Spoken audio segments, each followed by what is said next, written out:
Isang mapagpalang araw po sa ating lahat. Welcome to my YouTube channel. This is DJ Master.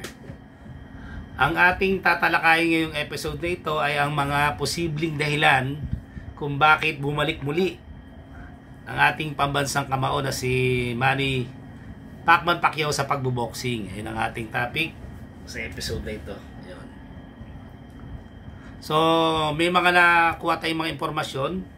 Bago ako magpatuloy, nais ko lang banggitin yung ating mga source natin pinagkuhanan dito para nakuha natin ito yung mga impormasyon na ito mula sa ringtv.com, merong thesun.co.uk, sportsnews.com, talksports.com, skysports.com, rappler.com,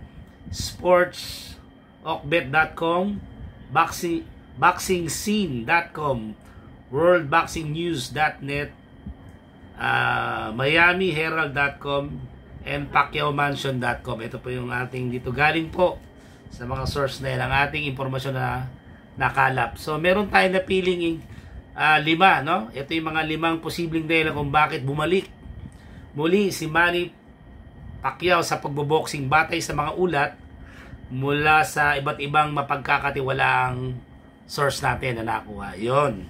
Okay, hindi natin patatagalin.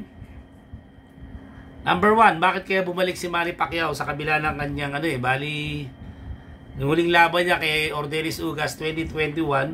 So 4 years na po siyang na hindi nagbo-boxing, no?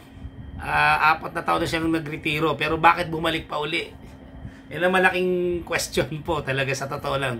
Kasi kung tutuusin, ano pa bang dapat patunayan ng isang Manny Pacquiao, 8th Division World Champion sa larangan ng politika, umabot naging senador, congressman, napaka-popular, maraming ari-arian, mayaman, napakaganda ng kanyang pamilya. Pero bakit bumalik pa rin si Manny Pacquiao? Ito yung ating mga nakuha na 5 posibleng dahilan po. Number 1. Yan po. Number 1, pagmamahal at pagkagiliw sa boxing. Yun. Yan ang number 1. So, ayon kay Pacquiao, nananatili ang kanyang passion. Lagi niyang binabanggit niya pag may interview siya. Itong mga recent interviews niya, no? Sinasabi niya lagi, this is my passion. Namimiss niya yung pagboboxing, no?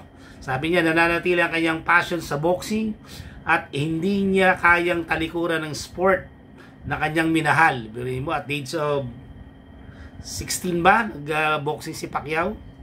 Sa kabila ng kanyang edad na 46, sinabi niyang, I feel fresh like when I first started boxing, na nagpapahiwatig ng kanyang determinasyon na ipagpatuloy ang kanyang karera sa boxing. Ayun po ang number 1 reason, ang unang dahilan kung bakit sa kabila ng kanyang pagre-retiro ng 4 na taon siyang hindi na nagbo-boxing, bumalik siya dahil sa kanyang tinatawag na passion, yung pagmamahal niya doon sa kanyang craft, yung boxing. Siguro ang makakaintindi lang netong dahilan na to, yung mga atleta rin siguro. Kasi kung mahal mo talaga isang bagay, babalik at babalikan mo siya, no? Hinahanap-hanap ng katawan mo, no? Yung puso mo doon. So marahil yung dahilan, yung sinabi niya nga sa mga interview niya na boxing is my passion, yung sinasabi niya. That is number 1. So, okay? Number 2, ano bang dahilan? Bakit pa bumalik pa si Pacquiao sa pagboboxing? Sa kabila ng kanyang narating sa larangan ng boxing. Number 2, pagnanais na maging kampyong muli. Ayun, gusto niya uli maging kampiyon sa larangan ng boxing sa welterweight division, no? Sabi ni Pacquiao dito, nais ni Pacquiao na muling makamit ang titulo ng kampiyon sa mundo, no? Kasi gumawa na siya ng kasaysayan, no? Siya yung oldest welterweight champion na naging champion oldest. Kaya lang siya mismo babasagin niya yung kanyang sariling record. At kung siya mananalo, maging 46 turning to 47 this coming December, na mahahanin siya kay Bernard Hopkins at kay George Foreman, yung mga pinakamatanda naging champion. Tuloy natin. Sabi nito, ayon sa ulat, Tinutukoy niya ang posibilidad na labanan si Barrios. Ayun nga, ito na nga, di ba, darating na laban para sa WBC welterweight title na maaring magdagdag sa kanyang listahan ng mga tagumpay. Kung tutuusin, kailangan pa ba magdagdag? At masasama na rin siya sa magiging Hall of Famer na rin siya, no? Siguro, parang ano na lang to, kumbaga sa mga additional touches na lang sa kanyang career, no? Nga, dahil lalabanan niya si Barrios sa darating na July 19 sa Las Vegas, Nevada. Magdadagdag pa sa kanyang mga achievement, pero sobra-sobra na kung tutuusin, di ba? So, ayun yung number 2. No, pag nanais na maging kampiyon muli, gusto niya siguro, hinahanap-hanap niya pa rin yung sigawan ng mga tao na nagchat-chanta, money, money. Ang pambansang kapao. Number 3, ang ikatlong dahilan po bakit bumalik pa si Manny Pacquiao sa pagboboxing, ang pinansyal na dahilan. Maliwanag naman dito mga ka-DJ, syempre, may kikitain to, pwede ba namang babalik si Pacquiao lalaban? Kaya nga sa world title, no? Maliwanag na malaki na naman kanyang kikitain dito. Sabi rito, inamin ni Pacquiao na isa sa mga dahilan ng kanyang pagbabalik ay ang pangangailangang pinansyal. Hindi naman ibig sabihin na nga nag-ihirda si Manny Pacquiao. Siyempre, saan mo kikitain dun? Bigla ang ganong kalaking pera. Sinabi niya, I can't rely on my salary as a public official. Boxing is my main source of income. Binanggit din niya ang kanyang responsibilidad sa pagtulong sa pamilya at sa mga nangangailangan. Kasi hindi natin may tatanggi si Manny Pacquiao, maraming tao yan. Siyempre, maraming pinapasweldo, maraming nakaasa sa kanya. Siguro isa ring dahilan to kaya hindi niya rin mabitawan ng pagboboxing. Dahil yung kikitain niya rito, yung Team Pacquiao lang ilan yun. So lahat yun, siyempre, bibigyan niya ng pasahod yun, no? At saka yung mga tumutulong si Manny Pacquiao, marami siyang tinutulungan sa pamilya, mga relatives, kung sino-sino. Kaya siguro ito yung isang dahilan. Kaya gusto niya bumalik sa pagboboxing dahil siyempre sa kikitain. At kikita siyempre sigurado din si Manny Pacquiao. Yun. Pang-apat na dahilan, bakit muling bumalik ang ating pambansang kamao sa pagboboxing? Pagpapatuloy ng legacy at inspirasyon sa kabataan. Yun. Yung legacy, tinatawag legacy. Layunin ni Pacquiao na mag-iwan ng makabuluhang pamana at maging inspirasyon sa mga kabataang atleta. Kasi siyempre, magiging modelo na pinapakita ni Manny Pacquiao na at the age of 46, pwede ka pa rin maging kampiyon. Hindi katulad kasi karaniwan, siyempre pag sabihin, matanda na, wala na, hindi ko na kaya, mahina na tuhod, hindi mo na magagawa. Yun nga, kaya isang buhay na patoto ang ating pambansang kamao na sa kabila ng kanyang edad, pag ito'y nagawa niya, talagang magiging inspirasyon siya, no? Hindi lang sa kabataan, sa buong mundo, no? Na pwede pa pala na sa ganung edad, pwede ka pa rin maging kampiyon, no? So, sabi rito, sa kanyang pagbabalik, nais niyang ipakita na posible pa rin makamit ang tagumpay sa kabila ng edad at hamon. Yun, yung legacy yan.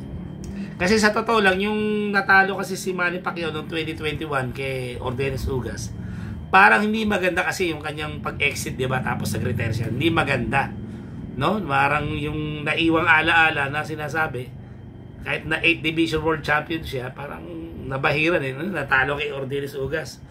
Kasi laos na, gano'n. Siguro gusto niya mabura yun na kung sakaling magre-retire uli siya, gusto niya yung maganda, malinis yung pangalan at may maiiwang magandang alaala.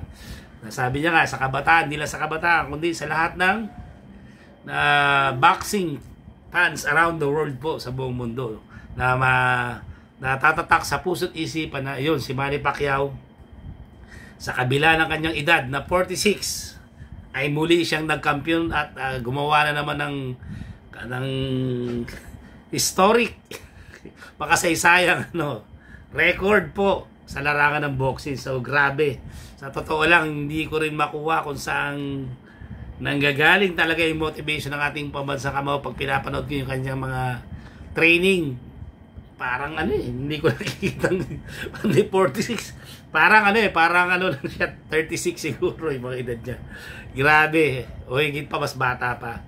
So yun ang kanyang dahilan sa ika-4 yung pagpapatuloy ng legacy at inspirasyon. Hindi lang sa kabataan, siguro sa buong mga manonood sa yung mga nagmamahal sa larangan ng boxing, yan, sa sports, sa boxing. At ang ikalima, mga ka-DJ, ito, yung pagpapakataong muling magpakitang gilas sa publiko. Ano ba yun? Ano ba yung relevance yung pagpapakataong muling magpakitang gilas sa publiko? Sabi rito, ang pagbabalik ni Pacquiao sa boxing ay nagbibigay sa kanya ng pagkakataon na muling makipag-ugnayan sa kanyang mga tagahanga, no? Para sinasabi niya na andito pa si Pacquiao, hindi pa laos, no? Andito pa ako. At ipakita ang kanyang kakayahan sa entablado ng boxing. Na sinasabi niya, ito pa si Manny Pacquiao, buhay pang aking karir. Yon, sa kabila ng mga kontrobersya at agam-agam, nananatili siya isa sa mga pinakakilalang boksingero sa mundo. Yung pinapakita niya. At saka kasi marahil dito, no, pag na, di ba, parang kumbaga sa artista na hindi ka pa laos, pinapakita mong sikat ka pa, at magagamit niya rin to sa kanya mga future plans, kaya siya bumalik. Siyempre, mapag-uusapan ulit yung pangalan Manny Pacquiao, lalo pag nanalo siya. Kasi maaaring hindi pa tapos, hindi pa patay ang kanyang political career. Maaari, ito yung opinion ko lang mga ka-DJ, maaaring pag nanalo si Manny Pacquiao rito at muling umangat pa yung kanyang pangalan, lalo sumikat na naman, maaaring may chance na bumalik siya uli sa politika, na maaaring tumakbo uli siya sa isang higher position. Pero sa akin po, sa opinion ko lang po, hindi na kailangan ni Manny Pacquiao, sobra na yung kanyang naitulong sa ating mga kababayan, no? Maraming paraan naman para tumulong. Kaya lang, dahil Manny Pacquiao, kaya Senator Manny Pacquiao, ako yung saludo sa iyo. Matagal mo na akong tagahanga. Nasubaybayan ko yung karir mo, lagi kong pinanonood yan. Hindi, wala akong pinapalampas, no? Mula dun laban mo kay Barrera, dire-diretso yan, no? Nanonood kami ng mga live sa mga barangay dito sa amin, dito sa Palatin. Kaya good luck. Sana tama yung yung naging desisyon mo na muli kang bumalik sa boxing at labanan mo yung current WBC title holder na si Barry Barrios, no? Sana ipalaring ka, no? Sana ay magandang yung kondisyon. Ngayon mga ka-DJ, may pahabol ako, additional trivia po dito para merong ito yung kape tayo mga ka-DJ. Kape muna ako. Ito yung isang ito yung isang tanong na posible mangyari. Sabi dito, ayon sa Walang Preno TV, no? Noong May 22, sabi rito hindi ako nagsasabi, ayon sa Walang Preno TV, sakaling talunin ni Manny Pacquiao ang WBC welterweight champion na si Mario Barrios sa kanilang laban sa July 19, no? Kung sakasakali na talunin niya, no? Si Mario Barrios daw, isa lang ang ibig sabihin nito. Magiging sagabal si Pacman sa pinapangarap na undisputed title ng undefeated knockout artist na unified welterweight champion na si Jaron Butch Ennis, yun. So pag si Pacquiao nanalo, magiging magiging dahilan o balakid para makuha ni Jaron Ennis yung undisputed title sa welterweight division. Kaya ang tanong dito, minsan ang pinagkaitan si Ennis ng undisputed title ni Terence Crawford kasi hindi lumaban si Terence Crawford, no? Hinahamon siya ni Jaron Ennis na labanan siya ni Crawford, pero tinanggihan siya, no?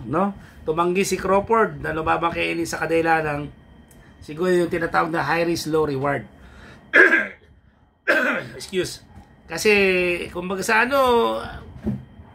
malaki mawawa kay Crawford, kay talunin niya, wala siya masyadong makikita. Pag si Ennis tinalo si Crawford, biglang lalong sikat siya. Kaya ang pinili ni Crawford, ito si Canelo, kasi at saka mas malaking premyo. May edad na rin si Crawford, mga ilang taon pa, magre-retire na to. Tinanggihan niya. Kaya sabi dito, subalit ngayong isang ganap na unified champion si Ennis at 2 titulo na lang ang kulang upang magkaroon siya ng undisputed welterweight champion. Pag sinabi natin undisputed welterweight champion, mga ka-DJ, so lahat ng title, no? Yung WBA, WBO, WBC, nasa iyo lahat. Kaya maging undisputed ka, no? Ang tanong dito, palagang kaya ito ni Manny Pacquiao kapag nasungkit ni Pacquiao ang WBC belt kay Barrios? Nako, medyo ito po, ito, mabigat-bigat po ito. 34 wins, merong 30 knockout. Medyo napaka-risky nito pag ito'y, kung sakaling manalo ang ating pambansang kamao, nako, lakas na ito. Sana kung sakaling manalo si Pacquiao, makontento na siya at pwede na siyang mag-retire. Mahirap kalaban to, medyo mabigat to si Jaron Boots Ennis. So yun lang po, mga ka-DJ, ito yung karagdagang impormasyon lang. So sana po ay nabigyan ko kayo ng idea o insights kung bakit sa tingin ko, bakit bumalik muli si Manny Pacquiao sa pagboboxing. Ito yung mga posibleng dahilan na ating tinalakay, na ayon sa ating mga source na nakuha, pinagkuhanan. So, ilan po, mga ka-DJ, sana po ay nagustuhan yung episode nito, pero bago tayo magtapos, yun lang, mag-shoutout tayo, binabati ko. Shoutout kay Giancarlo Escotillo ng laging nakasuporta sa ating channel. Andyan si Spencer, si Brent Archenda, ayun, dati ko mga estudyante, hindi ko na iba isa-isa. Tapos si ating mga kaibigan sa Marikina, si Pareha, si Johnny, yan. Sa TESDA, si Ma'am Cynthia, si Ma'am nakalimutan na natin. Yan, sa LATSD department, yung dati nating pinagtrabahuan dyan. Hello po sa inyong lahat. At ayun, sa aking mother, Mama Lydia, lagi kayo mag-iingat. At kay Utol Joel, yan. Sa aking dalawang anak, si Lovely Daphne Azucena at si Christian J. Azucena, aka The Estudyante Trader. At sa aking pinsan, si Michelle Castillo, at sa buong pamilya mo yan, mga kapatid mo, lahat yan dyan. Shout out. At sa ating mga subscribers, lalo yung mga bago natin subscribers, shout out sa inyong lahat. Yon. Maraming salamat. Sana po inagustuhan nyo ang episode na ito. Pansamantala nagpapaalam po by the way, sa aking may bahay pala, kay Madam Joanna Balagtas Azucena. At sa aking biyanang kay Papa Cesar, kay Mama Francis yun. Ayun po, pansamantala nagpapaalam po si DJ Master nagsasabing, laban lang, God bless you all, see you on my next vlog.